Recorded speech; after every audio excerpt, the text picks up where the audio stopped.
Regular muthiya કરતાં કંઈક નવી રીત સાથે આજે આપણે મુઠિયા બનાવીશું.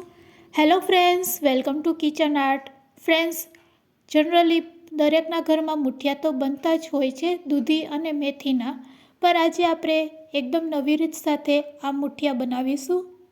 આ મુઠિયામાં ના તો તમારે લોટ બાંધવો પડશે, ના તો કટ કરવા પડશે. ખાવામાં એટલા ટેસ્ટી લાગે છે કે રેગ્યુલર તમે મુઠિયા જે બનાવો છો તે બનાવવાનું જ ભૂલી જશો. પેટ ભરાશે પણ મન નહીં ભરાશે, એટલા ટેસ્ટી આ મુઠિયા લાગે છે. તો ચાલો બધી ટ્રીક અને ટિપ્સ સાથે આજે આપણે એકદમ નવા મુઠિયા બનાવીશું. રેસીપી સારી લાગે તો લાઈક અને શેર કરજો.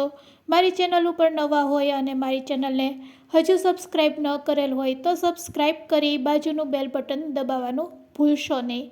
તો અહીંયા સૌથી પહેલાં આપણે ગેસ ચાલુ કરીશું. કઢાઈમાં આપણે 2 નાની ચમચી જેટલું તેલ ગરમ કરીશું. તેલ ગરમ થાય એટલે 5 ચમચી અડદની દાળ ફોતરા વગરની અને 5 ચમચી ચણાની દાળ લેશું અને તેલમાં તેને સાતરી લેશું. તેલમાં બંને વસ્તુ સરસ કકળી જાય એટલે થોડાક લીમડાના પાન એડ કરશું, 5 થી 6 નંગ. અને બસ હવે આપણે તેમાં છીણેલી દૂધી એડ કરશું, અડધા કપ જેટલી. છીણેલી દૂધીને આપણે તેલમાં સોફ્ટ કરી લેશું. અહીંયા આપણે ગેસની ફ્લેમ છે તે મીડિયમ રાખવાની છે. દૂધી સોફ્ટ થઈ જાય એટલે તેમાં સમારેલી ડુંગળી મીડિયમ સાઇઝની 1 નંગ એડ કરી દેશું અને તેને પણ તેલ સાથે સાતરી લેશું. આ રીતે બંને વસ્તુ સોફ્ટ થઈ જાય એટલે તેમાં આપણે એડ કરશું મેથી. તો ફ્રેન્ડ્સ, નાના બાળકો દૂધી, મેથી અને પાલક એવોઇડ કરતા હોય છે, પણ જો તમે આ રીતે મુઠિયા બનાવીને આપશો તો બાળકો હોશે હોશે ખાશે. તો અહીંયા આપણે મેથી સાથે પાલક પણ એડ કરવાના છે. તો 1 કપ જેટલી મેથી અને 1 કપ જેટલી પાલક પણ એડ કરશું અને બધી વસ્તુને આપણે તેલમાં આ રીતે સાતરી લેશું. અહીંયા ગેસની ફ્લેમ લો જ રાખવાની છે, એ વાતનું ખાસ ધ્યાન રાખવાનું છે. અહીંયા કોઈ પણ વેજીટેબલ્સને આપણે પકાવવાની જરૂર નથી. બસ તેલમાં આ રીતે સતરાઈ જાય, થોડાક સોફ્ટ થઈ જાય વેજીટેબલ્સ એટલે હળદર એડ કરશું, અડધી ચમચી લાલ મરચું પાવડર, અડધી ચમચી એડ કરશું ધાણા જીરું પાવડર એડ કરશું અને સાથે સ્વાદ મુજબ મીઠું એડ કરશું. મીઠું એડ કર્યા પછી અડધી ચમચી જેટલો સાંભાર મસાલો એડ કરી દેશું. સાંભાર મસાલો ન હોય તો ગરમ મસાલો પણ તમે એડ કરી શકો છો, પણ 5 ચમચી ગરમ મસાલો એડ કરવાનો. તો અહીંયા બધા મસાલા આપણે એડ કરી દીધા છે. તેને આ રીતે વેજીટેબલ્સ સાથે આપણે મિક્સ કરી લેશું. હવે આપણે એડ કરશું લોટ. તો અહીંયા સૌ પ્રથમ આપણે બાજરીનો લોટ લેશું. તો અહીંયા આપણે પહેલાં 4 ચમચી જેટલો બાજરીનો લોટ એડ કરવાનો છે. જો વાટકીના માપથી કહું તો 1 નાની વાટકી જેટલો બાજરીનો લોટ એડ કરવાનો છે. તે જ વાટકીના માપથી અડધી વાટકી રવો એડ કરી દેશું. રવો એડ કર્યા પછી 1 ચમચી જેટલો અહીંયા આપણે ચણાનો લોટ એડ કરશું. ચણાનો લોટ એડ કર્યા પછી અહીંયા આપણે ઘઉંનો લોટ એડ કરવાનો છે. તો 2 ચમચી કે 1 ચમચી જેટલો ઘઉંનો લોટ તમે એડ કરી શકો છો અને ઘઉંનો લોટ ન એડ કરવો હોય તો સ્કીપ પણ કરી શકો છો. હવે લોટને આપણે મસાલા સાથે મિક્સ કરી લેશું અને આ રીતે થોડીક વાર માટે તેને શેકી લેશું. લોટ છે તે મસાલા સાથે સરસ શેકાઈ જાય એટલે આપણે તેમાં ગરમ પાણી એડ કરવાનું છે. તો આ મુઠિયા આપણા હેલ્ધી બનવાના છે, કારણ કે અહીંયા આપણે ઘણા વેજીટેબલ્સનો ઉપયોગ કરેલો છે જે હેલ્થ માટે પણ ખૂબ જ બેનિફિટ છે. જે બાળકો મેથી એવોઇડ કરે છે, પાલક એવોઇડ કરે છે, તે બાળકોને તમે આ રીતે મુઠિયા બનાવીને આપી શકો છો. બાળકોને હલકી ફૂલકી ભૂખ લાગી હોય ત્યારે પણ તમે આ મુઠિયા બનાવી શકો છો, કારણ કે આ મુઠિયા એકદમ ઝડપથી બની જાય છે. બસ આ રીતે લોટ શેકાઈ જાય એટલે તેમાં આપણે ગરમ પાણી એડ કરવાનું છે. હવે તમે ગરમ પાણી કેટલું એડ કરશો તો તે જ વાટકીના માપથી આપણે 1.5 વાટકી જેટલું પાણી એડ કરવાનું છે. એટલે કે 1 ને અડધી વાટકી જેટલું તમે પાણી એડ કરશો એટલે મુઠિયાનો લોટ છે તે બંધાઈને રેડી થઈ જશે. તો તમે લોટની થિકનેસ જોઈ શકો છો. ગેસની ફ્લેમ આપણે બંધ કરી દઈશું. તો અહીંયા મુઠિયા બનાવવા માટેનો લોટ છે તે તૈયાર થઈ ગયો છે. તો હવે તેને આપણે એક પ્લેટમાં કાઢી લેશું. તો આ રીતે લોટ તૈયાર થઈ જાય પછી તેમાં આપણે લીંબુનો રસ એડ કરશું અને અજમા એડ કરશું.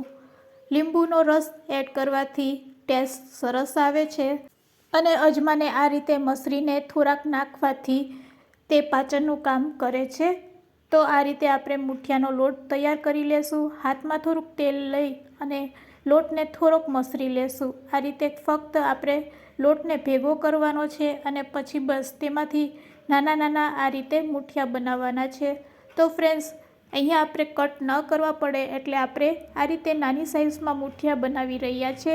જો તમારે આ રીતે મુઠિયા બનાવવા હોય તો તમે આ રીતે પણ નાના મુઠિયા બનાવી શકો છો, પણ મેં અત્યારે આ રીતે નાના નાના બોલ્સમાં જ મુઠિયા તૈયાર કરીશ, જેથી કરીને ખાવામાં એકદમ સરસ લાગે। તો ચાલો આ રીતે હાથેથી આપણે ગોળ ગોળ મુઠિયાનો શેપ આપીશું। બંને હાથથી પણ તમે આરામથી આ મુઠિયા બનાવીને રેડી કરી શકો છો। તો બધા લોટમાંથી આપણે પહેલાં આ રીતના નાના મુઠિયા તૈયાર કરી લેશું અને મુઠિયા તૈયાર થઈ જાય એટલે તેને આપણે સ્ટીમ કરીશું। તો મુઠિયા તૈયાર છે, ચાલો હવે ગેસ તરફ જાશું। અહીંયા મેં સ્ટીમરમાં પાણી પહેલાંથી જ ગરમ કરવા માટે રાખી દીધું હતું। તેના ઉપર કારાવાળી પ્લેટ રાખી દેશું અને તૈયાર કરેલા મુઠિયાને આ રીતે તેમાં સેટ કરી દેશું। હવે લીડથી ઢાંકી દેશું અને મીડિયમ ટુ લો ફ્લેમ ઉપર 5 થી 7 મિનિટ માટે તેને સ્ટીમ થવા રહેવા દેશું। 7 મિનિટ થઈ ગઈ છે, તો અહીંયા આપણા મુઠિયા પણ સરસ બફાઈ ગયા છે।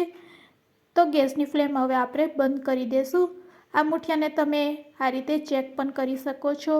સરી અથવા તો ચાકુની મદદથી તમારે મુઠિયાને આ રીતે ચેક કરી લેવાના। લોટ સરીમાં ન ચોંટે એટલે સમજવાનું કે મુઠિયા છે તે પાકી ગયા છે। હવે આ મુઠિયાને ઠંડા કર્યા પછી તેને વઘારવાના છે। તો અહીંયા આપણા મુઠિયા પણ સરસ ઠંડા થઈ ગયા છે। પેનમાં આપણું તેલ ગરમ થઈ ગયું છે। ખૂબ જ ઓછા તેલમાં આપણે તેને વઘારીશું। તો વઘાર માટે રાઈ, જીરું, હિંગ, લીમડાના પાન અને તલ એડ કરશું। દરેક વસ્તુ કકડી જાય પછી જ આપણે તેમાં મુઠિયા એડ કરી દઈશું। તો અહીંયા બધી વસ્તુ સરસ કકડી ગઈ છે। બસ મુઠિયાને આ રીતે વઘારી લેશું। થોડીક કોથમીર સ્પ્રેડ કરશું અને આ રીતે મુઠિયાને વઘારી લેશું। તો અહીંયા આપણા મુઠિયા છે તે બનીને રેડી છે। ચાલો આ મુઠિયાને સર્વિંગ પ્લેટમાં લઈ લઈએ અને સર્વ કરીશું। તો અહીંયા આપણા મુઠિયા કેવા સરસ રેડી થયા છે તે પણ હું તમને આગળ બતાવું છું। તો રેગ્યુલર મુઠિયા તો બધાને આવડતા હોય છે, પણ આ રીતના જો તમે મુઠિયા ક્યારેય ટ્રાય ન કરેલ હોય તો ચોક્કસથી ટ્રાય કરજો। આ મુઠિયા એકદમ હેલ્ધી છે, વેજીટેબલ્સથી ભરપૂર છે। તો નાના બાળકો હોય કે મોટા હોય સૌ કોઈના ફેવરેટ બની જશે। પેટ ભરાશે પણ મન નહીં। મુઠિયાની આ રેસીપી તમને કેવી લાગી તે પણ મને કમેન્ટ્સમાં જરૂરથી કહેજો અને વિડીયોને એન્ડ સુધી જોયો હોય તો એક લાઈક જરૂરથી આપજો। તો ચાલો હવે આ મુઠિયાને હું કટ કરીને પણ બતાવું છું અને ટેસ્ટ કરીને પણ બતાવું છું કે આપણા મુઠિયા છે એ કેવા પરફેક્ટ તૈયાર થયા છે। તો ફ્રેન્ડ્સ, એકદમ સરસ આપણા મુઠિયા છે તે પાકી ગયા છે અને હવે હું ટેસ્ટ કરીને બતાવું છું કે આ મુઠિયા ખાવામાં કેવા ટેસ્ટી છે। વાવ ફ્રેન્ડ્સ, ખરેખર ખૂબ જ સરસ બન્યા છે। તમે પણ જરૂરથી ટ્રાય કરજો અને તમારા ફ્રેન્ડ્સ, મિત્ર અને ગ્રુપમાં આ વિડીયો શેર કરવાનું ભૂલશો નહીં। Thanks for watching. ફરી મળીશું એક નવી રેસીપી સાથે।